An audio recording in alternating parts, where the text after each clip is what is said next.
Day 3 of the USA Pro Cycling Challenge as the riders were now leaving Breckenridge, bound for Steamboat Springs, 106 miles.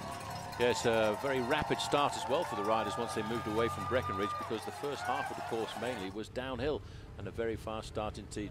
Lachlan Morton, with a 2-second advantage, started to look very comfortable as he chatted with the winner of the Tour de France, Chris Froome, at the start.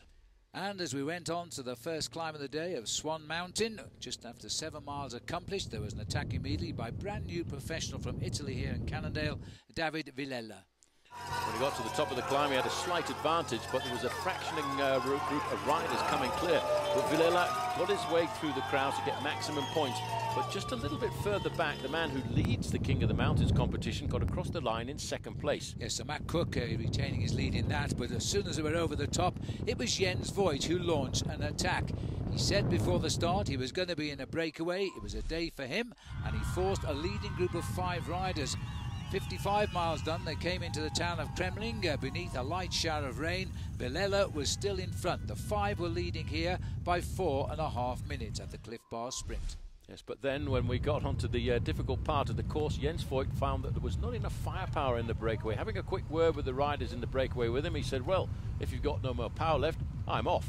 He seemed to invite them to go with him. They said no thanks, and so off he went by himself. The next object of the day was to get the first place over the top of Rabbit Ears Pass, and then the fast plunge down to Valley Below and the finish line. And as he went over the top there, he got himself a maximum points. But unfortunately for Jens Voigt, this was not the top of the climb, because there are 2 summits to Rabbit's Ears Pass. The eastern summit, which he crested there, and then the western summit some 10 miles away.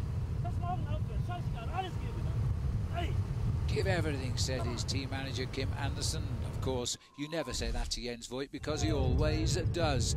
But it wasn't to be. Just before the finish, about 2 kilometres out of town, Jens Voigt was swept up by the whole field racing for the win in Steamboat. Yes, all the teams of the sprinters at this point are hoping to have their chance of a victory, and the pace was rapid at in excess of 40 kilometres an hour. But just 3 kilometres to go to the finish, a massive pile-up on the right-hand side took out one of the riders from Optum Kelly Benefits, and that was Mike Friedman. Well, Friedman looked quite injured, but he would finish the day and ride his bike over the line. Meanwhile, further up the road, the battle among the survivors of the crash was shoulder to shoulder.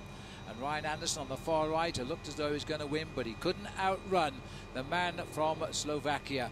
Sagan again getting a win in a stage of the USA Pro Challenge on his first visit. He won stage 1. He was 3rd yesterday.